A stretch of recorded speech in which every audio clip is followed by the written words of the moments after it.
인간관계에서 날카롭고 딱딱하고 매정한 사람보다는 아마 부드럽고 온유한 사람을 찾기 마련입니다.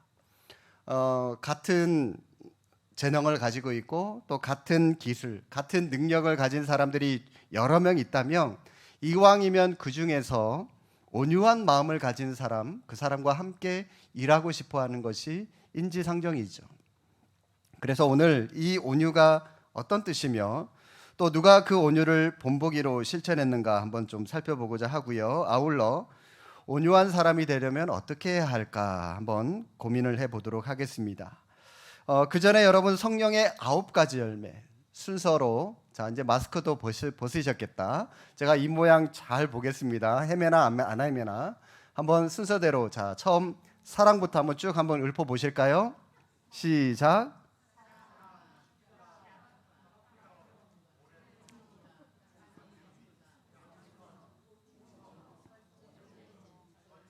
예, 아우 감사합니다.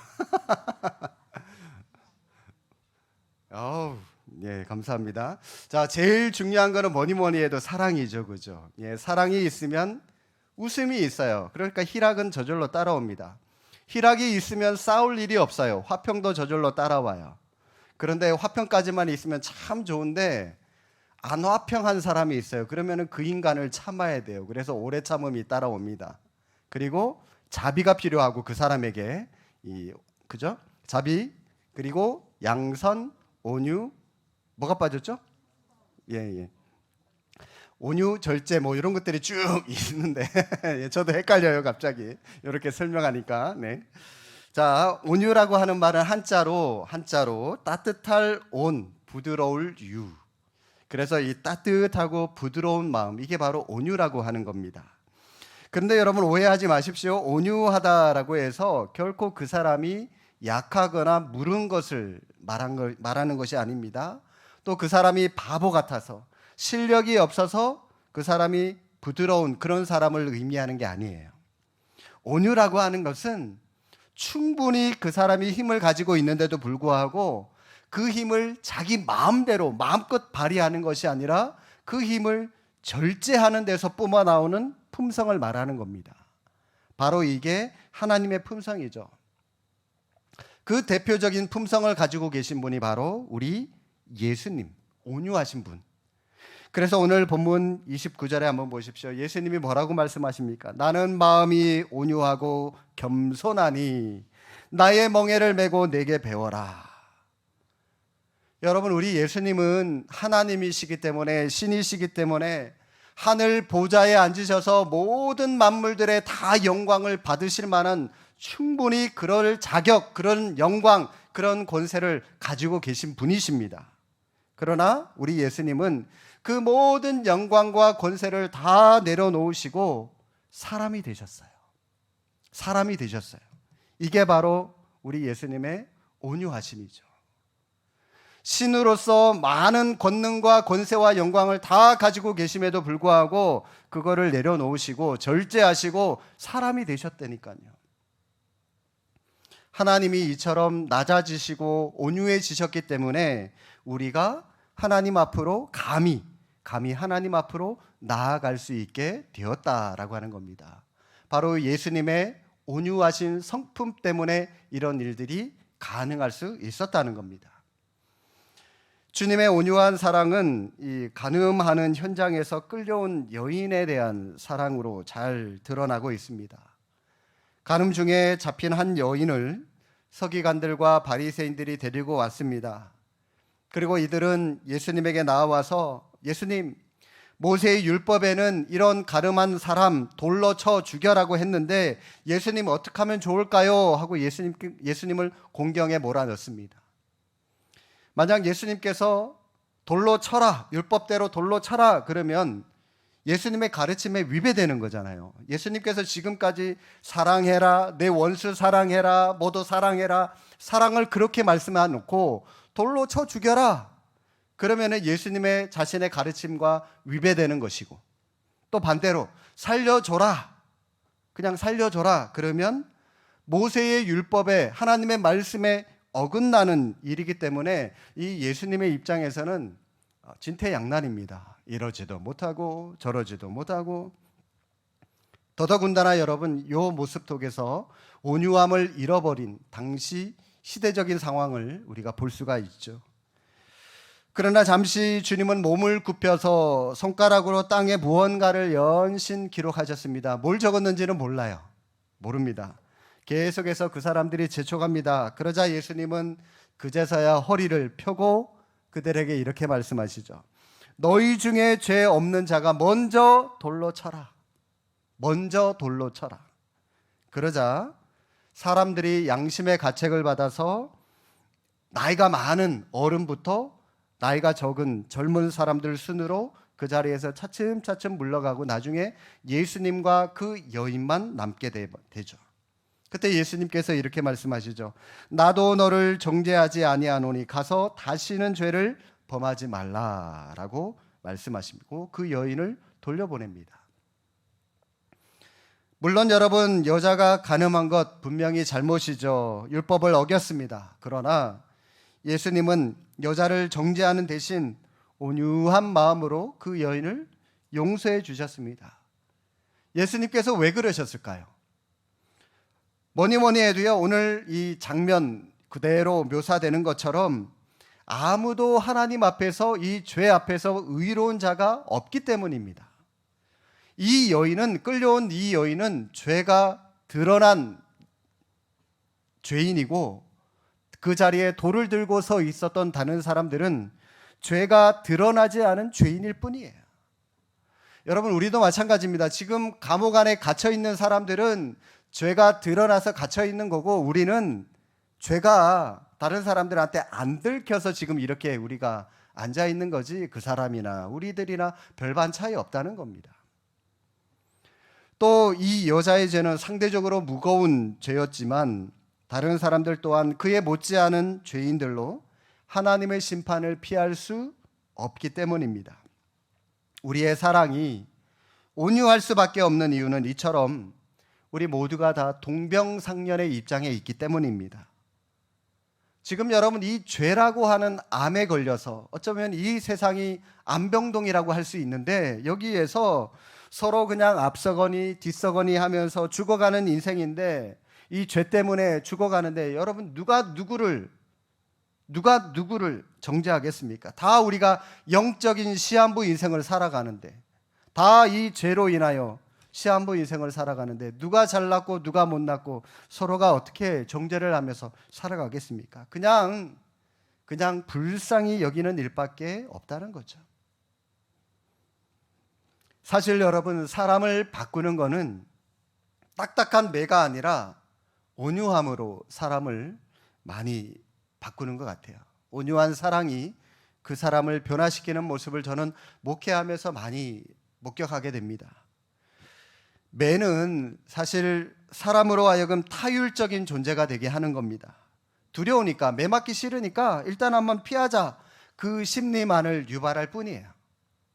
그러나 사람에 대해서 온유한 마음을 품는 것은 그 사람 스스로에게 판단할 수 있는 시간과 기회를 주는 것이죠. 창의적으로 일할 수 있도록 그 사람을 변화시켜 나가는 모습, 이게 바로 온유의 모습입니다. 주님이 우리에게 온유의 열매를 원하시는 이유는 우리 자신을 위해서예요. 우리 자신을. 주님은 얼마든지 우리에게 매를 들어서 우리를 반강제적으로 어떤 일을 시킬 수 있으십니다. 그런데 매를 곧바로 드시지 아니하시고 사랑으로 우리를 품어주시죠. 온유함으로 우리를 품어주시죠. 다 우리를 위해서입니다. 우리 자신에 대해서 온유해야 우리가 살아갈 수 있습니다. 돌멩이를 벽이나 유리벽, 강화 유리 같은데 한번 던져 보십시오. 어떻게 됩니까? 그러면 뭐 깨지거나 아니면 뭐 아무리 강해도 흠집은 날 거예요. 그 돌멩이가 치고 간 자리에 흠집, 기스 같은 게 날 겁니다. 그러나 여러분, 물에 던져 보십시오. 흔적도 없습니다. 벽이나 유리는 딱딱하기 때문이고요. 물은 부드럽기 때문입니다. 우리의 마음도 마찬가지예요. 우리의 마음이 강하면 상처받기 쉽습니다. 흠집 나기 쉬워요. 그러나 마음이 온유하면 상처조차도 그냥 그대로 흡수해 버립니다. 아무것도 아닌 것처럼 그냥 다 흡수해 버려요. 가끔 살아가면서 우리 성도님들 보면 어떤 분들은 자기 자신에 대해서 굉장히 엄격한 기준을 가지고 세워놓고 살아가는 분들이 있습니다. 이런 사람은 마음에 늘 불편해요. 마치 어떤 심판관이 자기 마음에 자리 잡고 있는 것 같은 그런 사람이 있을 수 있습니다. 여러분, 너무 그렇게 강직한 기준을 세우지 마십시오. 하나님도 우리를 온유한 마음으로 대하시는데 여러분 자신에게도 좀 용납하시고 실수 인정하시고 좀 온유하게 여러분 스스로를 사랑하시고 대하는 것도 필요하다라고 하는 생각이 듭니다.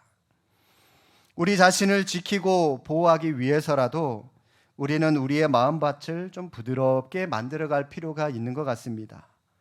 성령께서 하시는 일은 바로 우리의 마음을 온유하게 부드럽게 만들어가는 일을 하시고 계시는 거죠.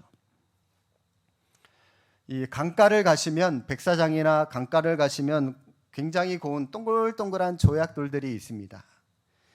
거친 돌들을 동글동글하게 둥글둥글하게 만든 것은 날카로운 정이 그렇게 만든 것이 아니라 부드러운 물이죠. 부드러운 물이 오랜 세월을 거쳐서 그렇게 예쁘고 뭐가 전혀 나지 않은 예쁜 조약돌로 만들어가는 겁니다. 바로 우리 성령님께서는 이와 같은 물과 같은 분이세요. 물과 같은 분. 그분이 바로 우리의 모난 성격, 우리의 모난 부분을 갈아 만드시고 굳은 마음을 제거하여 주셔서 우리의 마음을 부드럽게 만들어가고 계시는 거죠. 그래서 우리는 성령 안에서 부드러운 사람이 되어가는 겁니다. 예전에는 아무것도 아닌 일 가지고도 막 불같이 화를 내고 예민한 그런 존재였는데 이제는 포용하고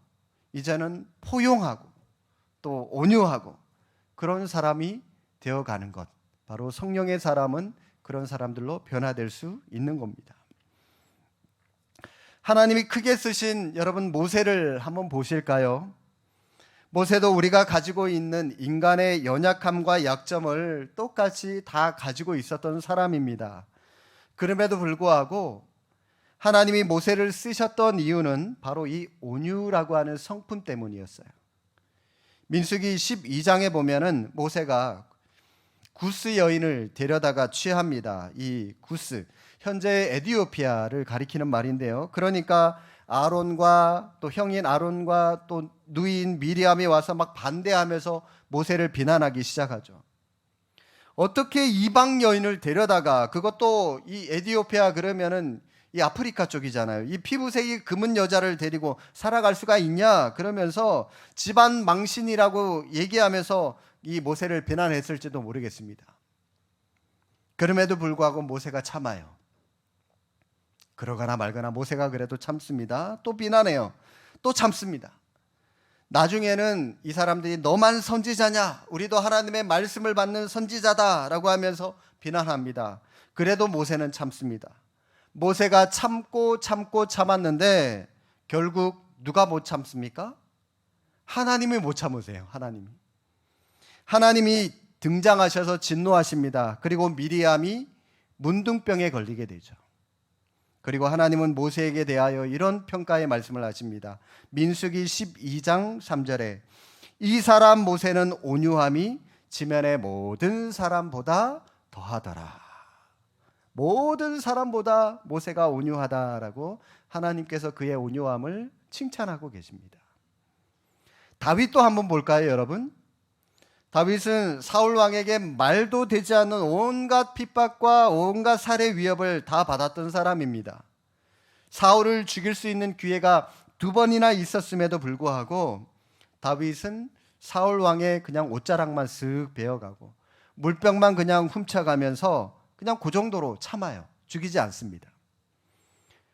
다윗은 이렇게 참았는데, 자, 여러분 이번에도 누가 못 참는지 아십니까? 하나님이 못 참으세요. 하나님이. 결국 사울은 블레셋과의 전쟁에서 비참한 죽음을 맞이하게 되죠. 온유가 무엇일까요? 이 모세와 다윗, 이 모습을 토대로 보면 이 온유라고 하는 것은 참는 거예요. 근데 언제까지 참는 건지 아십니까? 하나님이 진노하실 때까지, 더 나아가 하나님의 심판이 있을 때까지 나는 참는 거예요. 나는 참지만 하나님이 알아서 해결해 주셔요. 그게 온유라는 겁니다. 온유. 모세와 다윗, 여러분, 그들에게는 충분히 힘이 있었습니다. 권력이 있었어요. 모세는 출애굽의 지도자고요. 다윗은 왕이지 않습니까? 충분히 자기를 비난하는 사람들 제압할 수 있는 권력, 힘이 있었던 사람들입니다.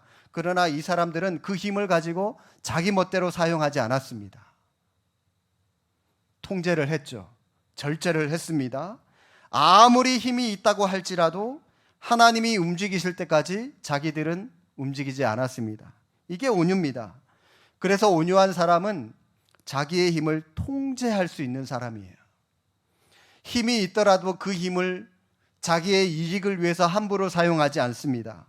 결국 이 온유라고 하는 것은 하나님의 능하신 손에 자기의 모든 문제를 맡겨드리는 것, 이게 바로 온유한 사람이 하는 행동이다라고 하는 것을 우리는 모세와 다윗을 통해서 알 수가 있습니다.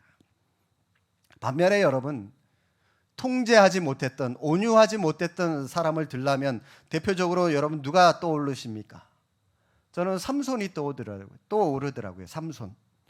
하나님이 그에게 얼마나 큰 힘을 주셨습니까? 그런데 그 힘을 그냥 자기 멋대로 그냥 마음껏 휘둘러 댔어요. 온유하지 못했어요. 통제하지 못했어요. 그러다가 망하지 않았습니까? 그런 우리 가운데 만약 온유하지 못한 사람이 있다면 누굴까요? 이런 관점으로 본다면 하나님이 여러분들에게 많은 돈을, 많은 물질을 주셨습니다. 혹은 여러분에게 큰 권력을 주셨습니다. 그런데 그런 것들을 자기 마음대로, 자기 멋대로 휘두르고 살아가는 사람, 이런 관점으로 보면 온유한 사람이 아니라는 거죠. 온유가 무엇이라고요?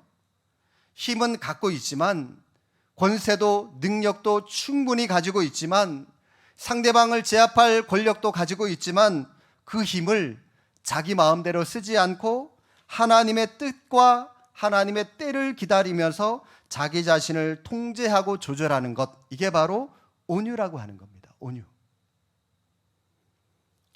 여러분, 우리가 어떤 사람에게 일을 맡길 때 절대로 이 일을 맡기고 싶지 않은 사람이 있다면 어떤 사람일까요? 자기 조절이 안 되는 사람, 그 사람에게 일 맡기고 싶으세요? 말이나 행동에 일관성이 없는 사람 맡기고 싶습니까? 감정 조절이 전혀 되지 않는 사람, 이런 사람에게 여러분 일을 맡기고 싶으신가요? 일을 맡긴다고 생각해 보십시오. 어떻게 될까요? 일이 안 되죠. 자기 감정도 자기 자신도 제대로 통제하지 못하는 사람이 여러분 무슨 일을 할 수가 있겠습니까? 하나님도 마찬가지입니다. 하나님은 자기 조절이 또 자기 감정 통제가 잘 되는 온유한 사람을 찾으십니다. 그리고 그 사람을 하나님의 도구로, 복음의 도구로 사용하시는 겁니다. 주님은 이 온유함의 덕을 가진 사람을 통해서 역사를 바꾸기를 원하십니다. 그렇다면 여러분, 우리는 이 온유의 덕을 사모하는 사람들이 되어야 되지 않겠습니까? 우리는 이왕이면 여러분 좀 가까운 사람들에게 이 온유함을 먼저 좀 대하고 이 온유함으로 다가갈 수 있었으면 좋겠습니다. 여러분 자녀를 대할 때도 온유함을 잃지 마십시오. 온유함은 부모가 가지고 있는 이 권력을 함부로 사용하지 않는 거예요. 내가 너 낳았고 내가 번 돈으로 너 먹고 살고 뭐 자고 공부하고 그러니까 너는 무조건 내 말 들어야 돼. 이런 식의 태도는 온유함이 아니죠.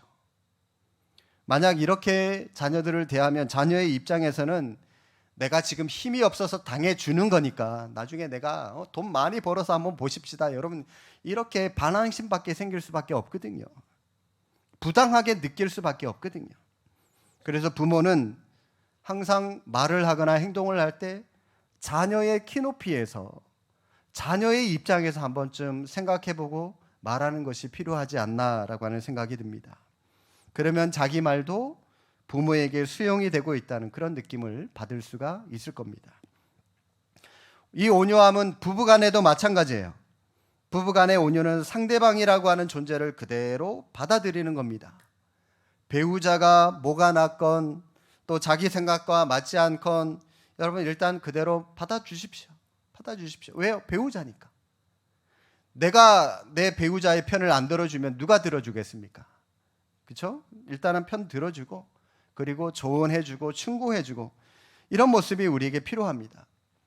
사람은 변하지 않는 자기 성품이라고 하는 것이 있기 때문에 먼저 그것을 인정해주고 존중해주고 그리고 나서 서서히 같이 바꿔나가는 모습, 이게 바로 온유함의 모습이죠. 여러분 직장이나 또 이 사회생활 할 때도 아랫사람에게도 이 온유함이라고 하는 것이 필요합니다. 늘 깐깐하게 보여서 그 사람 앞에만 가면은 주눅들게 만드는 거, 여러분 이거 결코 좋은 인간관계라고 할 수가 없어요. 아랫사람들과도 언제든지 친구처럼 잘 지낼 수 있는 사람, 이런 사람들이 온유한 사람이죠. 우리는 부드럽게 대하면 저 사람이 나중에 내 머리 꼭대기에 올라가려고 해, 그런 생각을 해서 일부러 막 권위 있는 척, 일부러 심술을 부려야 한다라고 그렇게 생각하는 사람들이 간혹 있는 것 같은데, 여러분 그러나 진정으로 온유한 사람은 상대방을 편안하게 만들어주면서도 함부로 그 사람이 나를 대하지 못하게끔 하는 어떤 위험이 있어요. 이게 온유한 사람이죠. 예수님은 하나님이심에도 불구하고 우리를 친구라고 불러주셨습니다. 그리고 우리에게 다가와 주셨습니다. 우리를 친구처럼 대해주시는 그 온유함이 있었기 때문에 우리는 그분 앞에 마음을 열고 다가갈 수가 있었다는 겁니다. 우리도 그런 모습이 필요하죠. 사랑하는 성도 여러분, 오늘 우리 예수님은 주님의 온유한 성품으로 다시 한번 저와 여러분들을 초대하고 계십니다. 이 땅과 천국을 상속받게 될 하나님의 사람으로 우리를 부르고 계십니다. 그 성품을 훈련받을 자리로 우리를 이끌고 계십니다. 왜냐하면 하나님은 이 땅과 천국을 잘 통제하고 잘 조절하는 힘을 가진 사람에게 맡기실 것이기 때문입니다. 여러분 오늘 우리 주변을 한번 돌아보십시오. 각자 자기 권리 주장한다고 바쁩니다. 자기 PR하고 홍보한다고 바쁩니다. 여러분 이런 것들에 우리가 얼마나 많이 지쳐 있습니까? 이 피곤해진 오늘 이 시대에 우리는 온유한 사람이 될 수 있었으면 좋겠습니다. 그래야만 하나님과 바른 관계, 또 자신과의 바른 관계 뿐만이 아니라 사람들과도 바른 관계를 유지하면서 살아갈 수 있기 때문입니다. 자기 감정과 자기 자신을 잘 통제하는 온유한 자가 되어서 주님을 닮아가는 인격의 변화로 하나님과 많은 사람들에게 칭찬받고 인정받는 우리 모두가 될 수 있기를 주님의 이름으로 축복합니다. 기도하겠습니다.